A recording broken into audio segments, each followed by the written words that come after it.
Hi, my name is Michael Rhodes, and this is the 14th in my series of short videos. And I'm talking today about energy, the energy of our times. And on a metaphysical aspect, and all life is metaphysical, and metaphysical precedes the physical. Metaphysical is not it might be a complicated word, but it's not a complication in itself. We live in a spiritual world. Spirit precedes the physical, and metaphysical precedes the physical. And metaphysically, we're in a time of very, very strange time. Most of humanity over the eons has gradually developed more and more into a subconscious way of living. And when you live subconsciously, you get very deeply into an old program, a program of your own past. And that program can be affected. In other words, if you're fully conscious, you make fully conscious choices. If you're fully conscious, nobody can create a program that you follow because you're conscious in the moment. So you leave programs behind. But the subconscious isn't a program in itself. And there are ways that that program can be affected outside of yourself. In other words, I've recently learned, and I suspect it's true, energetically feels true, that the mass of humanity, their program is being controlled. And we've heard talk of a lot lately of reptilian energy. And reptilian energy, for me, I have to admit, I tend to call it draconian energy, and it matters not. And this energy is being controlled by the reptiles. When I say reptiles, we're talking humans, people who look human but carry a reptilian energy. And they can control your cause and effect. We call it karma. Karma is cause and effect. And when you abdicate from the throne of your own power, from taking dominion of your own life, and a subconscious person has done that, then someone else will take dominion. And so they take dominion, if you like, of the energy of that program. And that program, to be fully explained, is our subconscious. And so people are now becoming, for a long time, we've been called sheeple by the Illuminati, the cabal. And unfortunately, there's a lot of truth in it. People just do what people just do. And at the moment, the world is coming under control. And so we have a pandemic, so-called, that where there's about 99% recovery, a pandemic where 80% of all the deaths are over 65, and this is called a pandemic. The pandemic that we really had in the 1918, 1920s, the Spanish flu, which killed maybe between 20 and 40 million people, you notice we recovered from that. There's nearly 8 billion people on the planet now. There's a lot on the energetic side, there's a lot that's not realized. And some of you won't like to hear this, but no soul leaves the body before its appropriate timing. It just does not happen. In other words, I'm saying clearly, there is no such thing as an accident, and there is no such thing as an accidental death. All life is one life. There's nothing can take place that is an accident in oneness.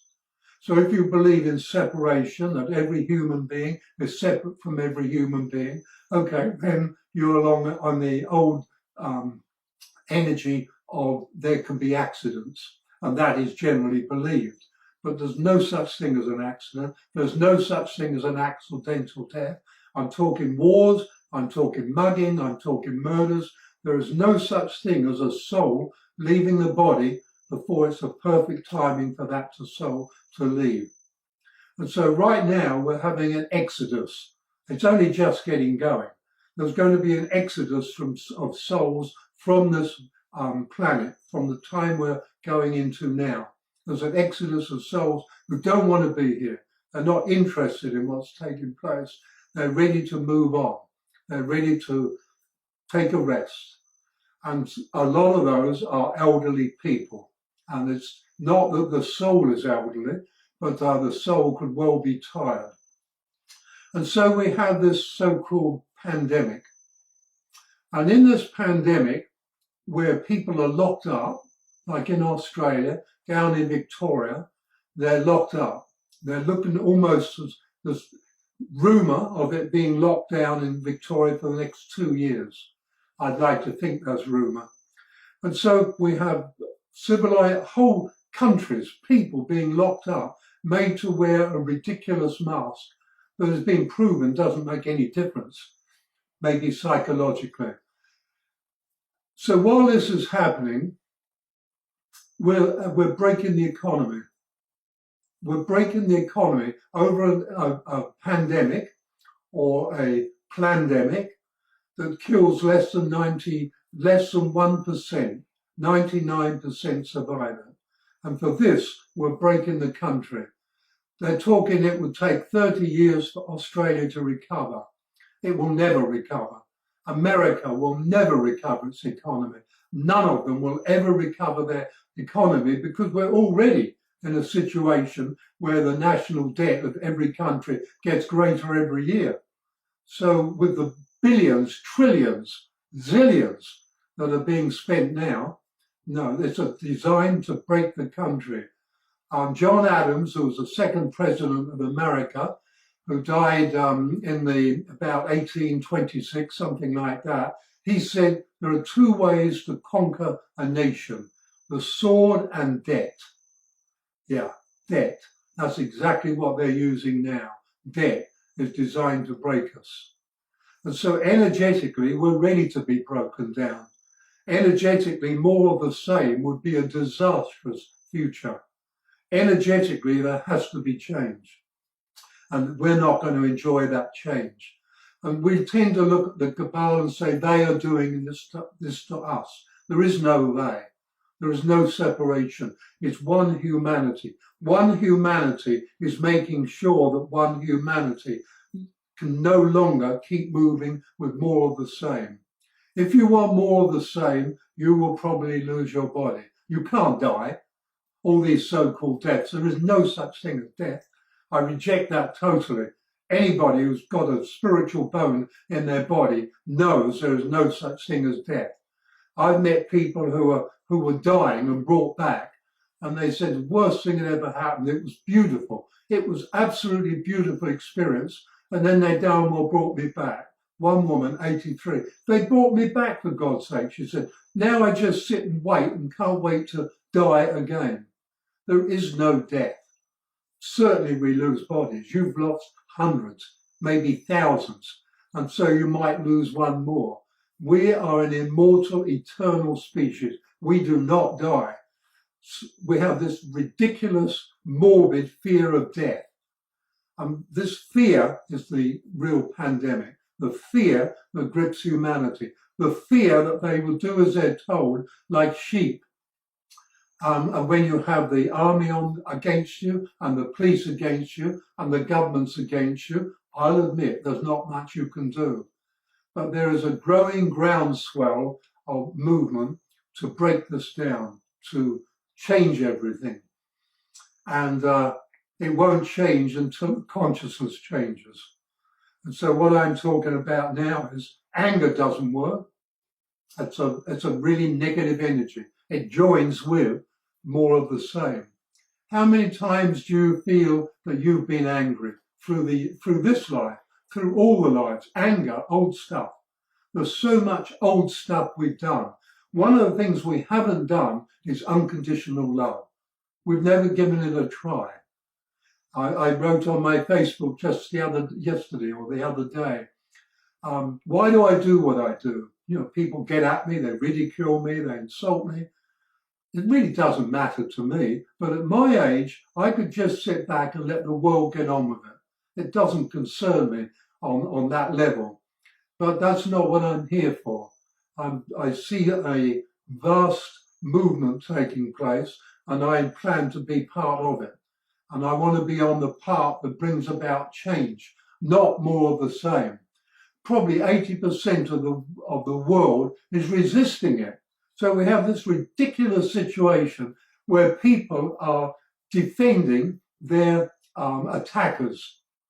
The people who are breaking us down, breaking the old system down, other people defend them and say, oh no, everything's wonderful. Actually, yeah, it is. It is wonderful. It's wonderful that change is coming. It's wonderful that people who are ready to leave their bodies can find a way to go. And if you notice, as I repeat myself, over 80% of them are the elderly. It's depending on what you call elderly. As far as I'm concerned, at 83, I haven't reached elderly. But there you go. That's just me, and I'm slightly crazy, quite likely. And so we're in a situation where energetically, more of the same will not work for us. Anger, rage, violence, it will not work for us. What you need to do, and the most difficult thing you will ever face, is to love yourself. And we don't like ourselves. I've been traveling the world doing seminars, intensives for 30 years. And I can assure you, people do not like themselves. You don't ask them that question, do you like yourself? Oh, well, I'm working on it. Oh, yes, of course I do. Actually, no. If you're critical of yourself, if you get angry at yourself, if you judge yourself, if you compare yourself, none of that has anything to do with love. Loving yourself changes you physically. It changes every cell in your body. You change down to a deep molecular level. It changes your energy. Love is something that we can never really give them a try. Every great spiritual teacher that's ever come to this planet through the ages has always talked of love. Not an emotional love, a real love. A love that is birthed in the power of creation. You're the creator of yourself. When you're loving yourself, you are recreating yourself in the image of love, which, if you like, is God. That's what we need to do. We don't do that. We blame. It's everybody else's fault. It's the government. It's my neighbour. It's them. It's the communists. It doesn't work. We've done it all. It's time to bring it home to you. And if you can love yourself, and everybody does this, the whole consciousness of this planet lifts, and the game is finished. Except it's not a nice game. The game is finished. It's down to us managing to choose love. And love is a powerhouse. If you notice, I'm not sitting there just, well, you've got to love yourself. Love will be really nice. Yeah, we really need love. We're not talking that love. We're talking love that is a powerhouse, because that's what love is. It is the power of creation, and you need to bring it into your own heart for you. That's what you need.